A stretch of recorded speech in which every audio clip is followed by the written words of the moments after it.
Ya, tanya di beberapa majelis taklim akhir-akhir ini ya, jarang yang bisa jawab, Pak. Padahal hadisnya itu Sahih Muslim, Bukhari, Bukhari Muslim. Dan riwayat-riwayatnya banyak. Saya tanya begini, dosa apa yang oleh Rasulullah diponis sebagai akbarul kabair? Dosa besar yang paling besar. Ya, dosa apa, Pak? Ada empat. Dosa apa? Pertama syirik, ya.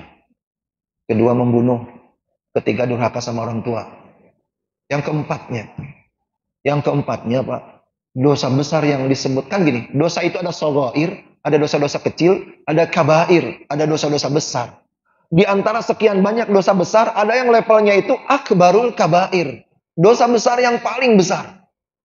Di antara dosa yang diponis sebagai dosa besar paling besar adalah syahadatuz zur, kesaksian dusta. Ini dosa berat minta ampun, Pak. Saya bacakan hadisnya.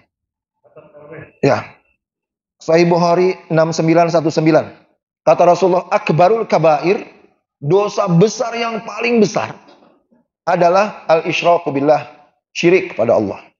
Wa uququl walidain, dan durhaka kepada orang tua. Wa qatlun nafsi, dan membunuh. Wa syahadatuz zur, dan kesaksian dusta. Giliran nyebut syirik, Rasul cuma nyebutnya sekali, Pak. Syirik, durhaka sama orang tua, membunuh. Giliran syahadatuz zur, kesaksian palsu, kesaksian dusta, Rasulullah menyebutnya sampai berulang-ulang, Pak. Syahadatuz zur, kesaksian dusta, syahadatuz zur, syahadatuz zur, syahadatuz zur. Sampai para sahabat bilang nggak ada yang tahu berapa kali Rasul mengulangnya itu. Sampai di antara sahabat ada yang mengatakan lai tahu sakata. Kapan berhentinya nih Rasul mengulang-ulang itu ya? Syahadatuz zur, syahadatuz zur, syahadatuz zur. Kesaksian dusta, kesaksian dusta, kesaksian dusta. Jadi Pak, jadi kesaksian dusta itu sudah dua nih ketercelaannya, tanda ketercelaannya sangat parah. Pertama, disebut akbarul kabair, dosa besar yang paling besar. Yang kedua, Rasulullah menyebutnya berulang-ulang, Pak. Syahadatuz zur, syahadatuz zur, syahadatuz zur. Itu yang ketiga, Pak, di hadis terpisah. Ada 3 bukti kesaksian dusta itu dosanya sangat besar, sangat terkutuk nih dosa. Di hadis di kitab Hidayatul Ruwat, Imam Ibnu Hajar Asqalani menyampaikan sebuah hadis juz 2 halaman 494 dari Kharim Al-Asadi. Diceritakan suatu ketika Rasulullah habis ngimamin sholat subuh, tiba-tiba Rasulullah bilang gini kepada para sahabat, udilat syahadatuz zur bil isyraki billah. Rasul bilang gini, telah disetarakan kesaksian dusta dengan syirik kepada Allah. Sampai 3 kali diulang Rasul bilang gitu. Telah disejajarkan kesaksian dusta dengan syirik kepada Allah. Rasul bilang sekali lagi, telah disejajarkan kesaksian dusta dengan syirik kepada Allah. Padahal syirik itu kan dosa besar yang rajanya dosa kan ya. Tapi ternyata ada hadis di mana Rasul 3 kali mengatakan kesaksian dusta telah disejajarkan dengan syirik. Kemudian Rasulullah membaca sebuah ayat sebagai bukti ya bahwa kesaksian dusta itu udah nyaris disetarakan dengan syirik ya. Rasul membaca sebuah ayat surah Al-Hajj ayat 30 di bagian ujung ayat. Kata Rasulullah, bukti bahwa kesaksian dusta telah disejajarkan dengan syirik adalah firman Allah, fajtanibur rijsa minal authan, jauhilah menyembah berhala. Menyembah berhala kan syirik tuh.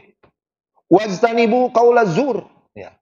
Dan jauhilah perkataan dusta. Yang dimaksud perkataan dusta di sini adalah syahadatuz zur, kesaksian dusta. Allah menderetkan antara penyembahan berhala dengan kesaksian dusta, disatukan di satu ayat. Inilah yang oleh Rasulullah ditafsirkan bahwa kesaksian dusta telah setara dengan syirik. Nah, kenapa saya jadi ke situ ya, kesaksian dusta? Karena para ulama, Pak, yang Sebagian ahli tafsir menyatakan bahwa yang namanya kesaksian dusta itu memang secara tekstualnya adalah kesaksian dusta di pengadilan. Kenapa dosanya sangat besar sekali?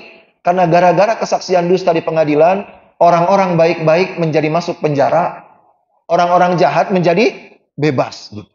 Gara-gara kesaksian dusta di pengadilan, maka keadilan runtuh, penegakan hukum hancur. Gitu. Tetapi yang namanya kesaksian dusta itu ternyata juga bukan cuma di pengadilan, Pak. Seorang yang memilih pemimpin, Pak, mencoblos seseorang menjadi pemimpin, itu juga kesaksian. Maka ketika dia dengan sadar, dengan sengaja memilih orang sebagai pemimpin, dan hati nuraninya tahu bahwa orang ini bukan yang terbaik, bukan yang paling layak, tapi dia coblos juga orang itu, maka itu termasuk kesaksian dusta. Kenapa mencoblos seorang menjadi pemimpin itu termasuk kesaksian dusta? Karena ketika kita mencoblos seseorang di bilik suara itu, sebenarnya kita sedang bersaksi kepada bangsa bahwa orang ini paling layak untuk memimpin negeri ini. Jelas nggak, Pak? Itulah kesaksian dusta. Berat sekali dosanya. Nyaris disetarakan dengan syirik oleh Rasulullah SAW. Maka pastikan, Pak. Pastikan yang kita coblos itu orang yang menurut pikiran kita, menurut nurani kita, memang ini orang terbaik. Jangan sampai di akhirat nanti kita terkaget-kaget ada catatan di catatan amal kita, syahadat zur. Ada catatan dari malaikat atid bahwa kita pernah melakukan sebuah maksiat berat, yaitu syahadat zur, kesaksian dusta. Padahal kita belum pernah dipanggil untuk bersaksi di pengadilan. Gitu. Itulah, na'udzubillah min dzalik. Ya, ada 3 dosa ya. Idha'atul amanah, menyia-nyiakan amanah. Kemudian al-khianat, berkhianat kepada Allah, kepada Rasul, kepada kaum mukminin. Dan yang ketiga, syahadatuz zur, kesaksian dusta.